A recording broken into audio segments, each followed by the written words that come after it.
Oftentimes it seems that populism is a right-wing only phenomenon. It is true that the populist radical right throughout Europe has been a staple of European politics for 3 decades now, and is the most successful and enduring new party family, but its left-wing equivalent has been gaining traction also. I have already covered the Italian Five-Star Movement, who are certainly populist in outlook, and also certainly not of the radical right family. What I haven't covered is the rise of 2 other populist parties in Europe that have radically shaken up the traditional politics of their respective countries: Syriza in Greece and Podemos in Spain, the latter to which we now turn. Spain was one of the countries hit hardest by the recession of 2008.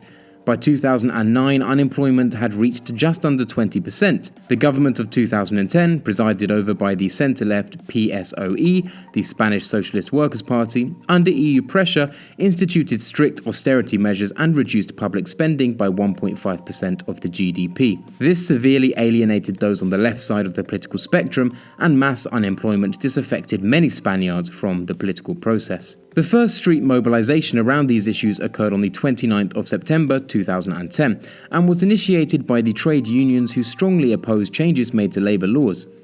Although popular participation here was minimal outside of union circles, it did help to sediment relationships and activist networks. Around 6 months later, millions of Spanish were to mobilize.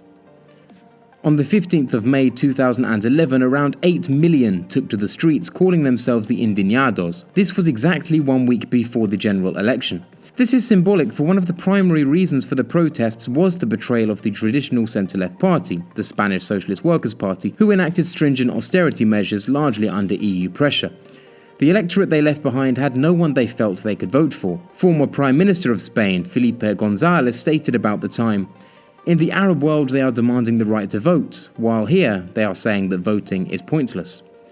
1 week later, at the general elections, centre-right candidate Mariano Rajoy of the People's Party won an overwhelming majority, and the austerity continued unabated. This could lead one to conclude that the Indignados were a failure, and I guess it was in some ways, but the public mobilization, widespread outrage, and the collapse of the centre-left opened up valuable spaces of political opportunity, and allowed for the consolidation of activist networks across the country. United Left was one of them. Founded in 1986, originally an assortment of different left-wing parties mobilizing under a unified name to break the hegemony of the PSOE. They have been a long-standing component of Spanish politics and achieved regional significance. Perhaps this is why they were never able to majorly capitalize on the collapse. Old left-right cleavages had less salience than in the past, and voters expressed the desire for something completely new that could reinvigorate Spanish democracy. The United Left, a mainstay of politics, was seen by many as unable to provide that. To wit, the climate was ripened for populism. Enter this man, Pablo Iglesias. Prior to 2010, the man was basically unknown outside of his academic circles. An active communist throughout the 90s, he was a researcher at the University of Madrid, and from 2002 became actively involved in a group known as Centro de Estudios Políticos y Sociales. The CEPS worked towards building an ideological consensus amongst the left, but also worked closely with the Chavez government in Venezuela, and built ties with socialist organizations and parties throughout Latin America. Far from being a political outsider then, Iglesias spent much of his life working politically, experimenting with political strategy, and came to the conclusion that the far left, although in ideological acquiescence with his core ideals, were strategically destitute. Instead, Iglesias started to harness mass media, the internet, and simple-to-grasp rhetoric to spread his message. He was to become a media pundit, similar to the way neoconservatives had done so throughout the Western world in the late 90s and early noughties. Pablo first became involved with the program La Tuerca in 2010. The program was mainly broadcast through private and localized TV station and served a platform for professors from the University of Madrid to air their dissatisfaction with the current political situation. In 2013, the Iran-owned Spanish TV channel, Hispan TV, gave Iglesias his own show entitled Fort Apache.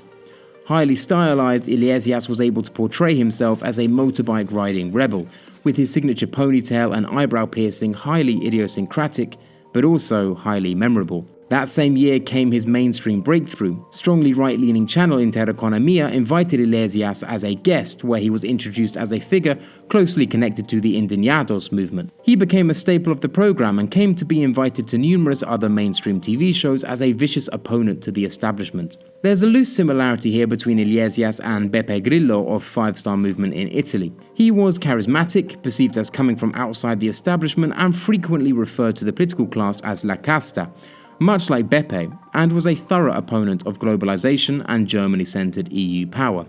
I should stress here that none of this was accidental. Pablo Iglesias didn't simply find himself in the media spotlight, he actively sought it and invested time and care into honing his media skills. He'd previously been a performer in theatre and taken part in state-sponsored television presenter courses. Indeed, he recognized that political activity was primarily conducted in the realm of mass media. Ernesto Laclau is an important thinker in this regard, and one of the primary sources for Pablo Iglesias' strategic populism, and thus a break with left-wing traditionalism. Often we assume that the left is invariably antagonistic towards populism, but this isn't so. Laclau believed populism to be a means of guaranteeing democracy, rather than a threat to it, and a useful way of simplifying matters to reach a wider audience. Traditional Marxism aimed at mobilizing the proletariat, those that through historical providence were destined to shape history and overthrow the bourgeoisie. The proletariat are a particularity, with explicitly identifiable interests and goals, and thus it was the job of the socialist to enable the proletariat to become a class for themselves that is aware of their interests and thus capable of mobilization. Laclau became critical of this orthodoxy. Such an emphasis on the particular disrupted the ability of different groups to mobilize together for democratic change. Enter populism. Populism for Laclau is a way to subsume the particular into the universal. The needs of the electorate may be varied and stratified, but the job of the populist is to take this mishmash of variability and create an equivalence. Laclau dubbed this the equivalential chain, whereby different issues from different constituents somehow become unified in their particularity.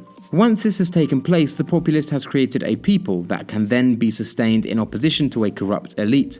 Once a people has been constituted through the equivalential chain, and once an opposition through which to define the people has been targeted, the populist must sediment this totality in the form of an empty signifier, a phrase of identification which somehow relates to the qualms of the population but ultimately refers to none of them.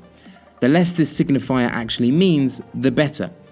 Think, for example, of Donald Trump's Make America Great Again, or Marine Le Pen's We Love France, or for this example, Podemos, meaning literally we can. Images can also be utilized to this end. For example, during Podemos' first run in an election campaign, the party, instead of using a logo, simply used an image of Pablo Iglesias on the election form. The name Podemos very few people identified with, but due to Iglesias' ubiquitous usage of media, many identified strongly with this charismatic critic of the establishment. It was through this logic that Podemos was born on the 17th of January 2014. 50,000 online signatures were gathered to confirm Pablo Iglesias' role as leader of the party for the European parliamentary elections, and key party documents on policy and strategy were uploaded to the internet for debate among followers. This leaning on internet resources again mirrors Five Star Movement's coalescence around the blog of Beppe Grillo. Key policy points and direction were settled through direct democratic procedures using online resources, although it should be mentioned that Podemos do not rely so heavily on the revolutionary aspect of online communication, a point I will come back to later. The main aim of the movement was to organize the discontent of the Indignados movement in a productive and political way, as a party document released in October 2014 mentioned. The 15th of May movement, along with the demonstrations that began, helped to articulate part of the dissatisfactions that had been, until then, ignored and depoliticized. One of the challenges for those representing Podemos was to articulate this unrest and its source. Podemos had the strategy savviness necessary, but it also needed a firm organizational base from which to work. Izquierda Anticapitalista, a radical left-wing political outfit, offered its allegiance and its national party structure along with it. This brought with it its tensions, however.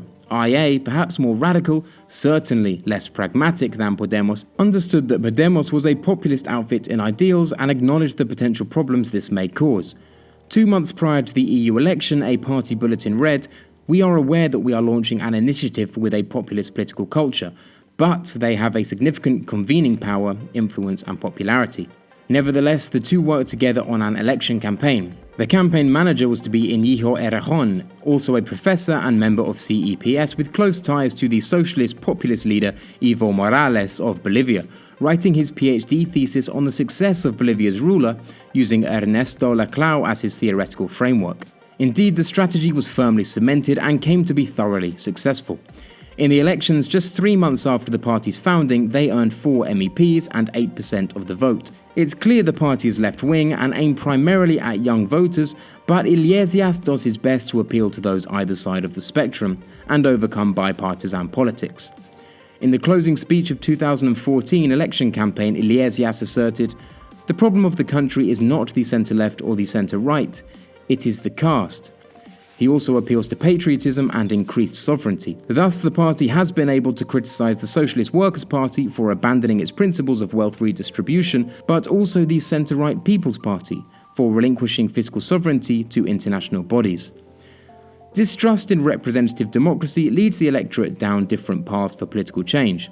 This can take the form of populist politics that frames itself as a revolt but ultimately maintains the same form of government, think Donald Trump, Marine Le Pen, UKIP, but it can also be in the form of a complete renovation of political processes that reject representative democracy entirely, such as Five-Star Movement in Italy. Podemos straddles between the two poles, and this leads the party into a contradictory state. On the one hand, the party has a thoroughly horizontal structure with different party sections organized locally in circles, which serve as organic discussion groups similar to the way the Indignados organize themselves. These circles can be seen in the Podemos logo. Internal elections are held online, and party members are always given a say on what is the best direction for the party. However, at the same time, Pablo is king, and really the party can be seen as the sole project of its charismatic leader. He himself stated in an interview with The Guardian, "I'm an activist, not an alpha male, and I place myself under the orders of the majority." That said, the 8% that voted for Podemos in the EU elections did so because they saw his face on the ballot paper and not the unknown name of the party. In the 2015 elections, Podemos got 20% of the vote. New elections were held the following year, and Podemos, aiming to unite the left against the centre-left, aligned themselves with various left-wing groups to form Podemos Unidos. The group amassed just over 20% but failed in their task. They remained the third largest party in the country. The party's basic platform is appealing to many Spaniards, its strongly redistributive policies, its pledge to increase corporation tax, to reduce unemployment, to increase public spending, to lower the working week and age of retirement, to subject the privatization of public companies to referendums. Not just that, but the presentation of these ideals is easy to understand and aesthetically appealing. Indeed, their 2016 election program read more like an IKEA catalogue than a manifesto. The party undoubtedly appeals to a new, young and tech-savvy generation and certainly has disrupted the two-party system of the country, but they still have a way to go. People's Party candidate Mariano Rajoy formed a minority government post-2016 election, but ideally wanted a coalition with the centre-left PSOE. However, they rejected the offer. Indeed, with the election slogan of "A Yes for Change", the PSOE is clearly aiming to go back to its redistributionist roots. The Socialist Workers' Party has expressed a willingness to form a coalition with Podemos in the past. Podemos has often courted criticism from its more traditionally minded socialist allies. At what point does pragmatism become self-defeating? Podemos has always held that ideological fidelity is useless if it gets you nowhere. This is the populist catch-22. Ally with the people you rail against, and you quickly become what you said you weren't. Refuse to without the vote share to enact change, and, well, what's the point? Thanks a lot for watching this video. If you liked the video, please click like and don't forget to subscribe if you haven't already. Also consider supporting me on Patreon if that's an option for you. Massive thanks to those that are already doing so. Anyway, thanks a lot guys, and until next time.